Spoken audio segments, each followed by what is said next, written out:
भागवतम किसको कहा जाएगा? कभी कभी हम देखते हैं लोग भागवत कथा कराते हैं, भागवत सप्ताह चल रहा है या भागवत कथाएं चल रही हैं, वहां पर 3 घंटे की भागवत कथा में भागवत के नाम पर कुछ भी नहीं होता। भगवान की जय जयकार और म्यूजिकल भंडारे के अलावा और कुछ भी नहीं होता।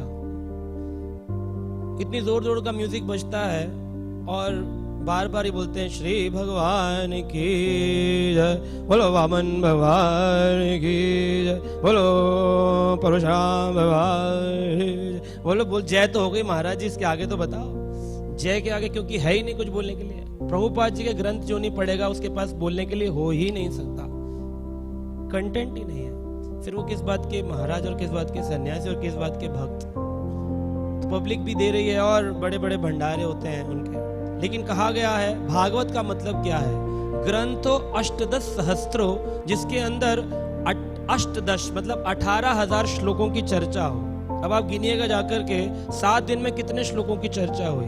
अष्टदश 18,000 श्लोक की चर्चा।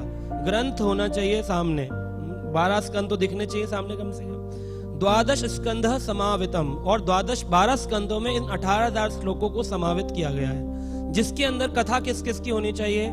हैग्रीव भगवान की कथा आनी चाहिए। ब्रह्मविदा और यत्र वृत्रासुर की, मतलब चित्रकेतु महाराज जो बाद में वृत्रासुर बनते हैं, उनकी कथा के वध की कथा आनी चाहिए। मतलब इस प्रकार के प्रसंग आने चाहिए। अब वृत्रासुर मालूम ही नहीं होगा किसी को, कौन था वृत्रासुर, उसका पूर्व जन्म क्या था। जब तक मालूम ही नहीं है ऐसा, तो उन्होंने कहा गायत्री चास परम भस्ते है। अगर कोई व्यक्ति इस प्रकार का विद्वान नहीं है, तब तक वो भागवत कथा करने योग्य नहीं है।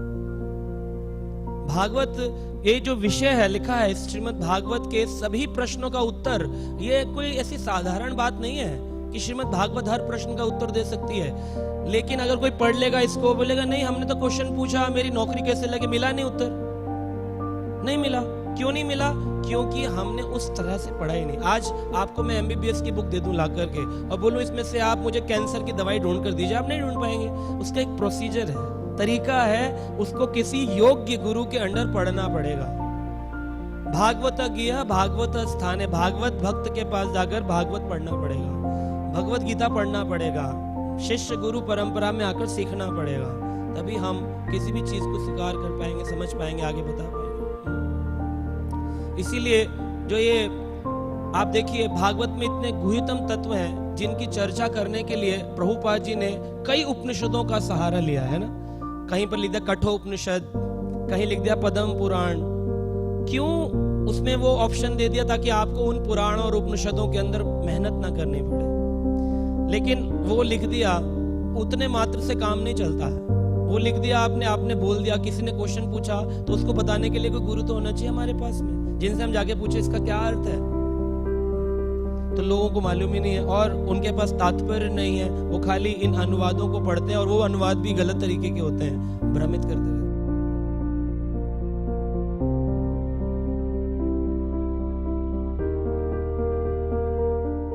Subscribe now and press the bell icon. Never miss an update.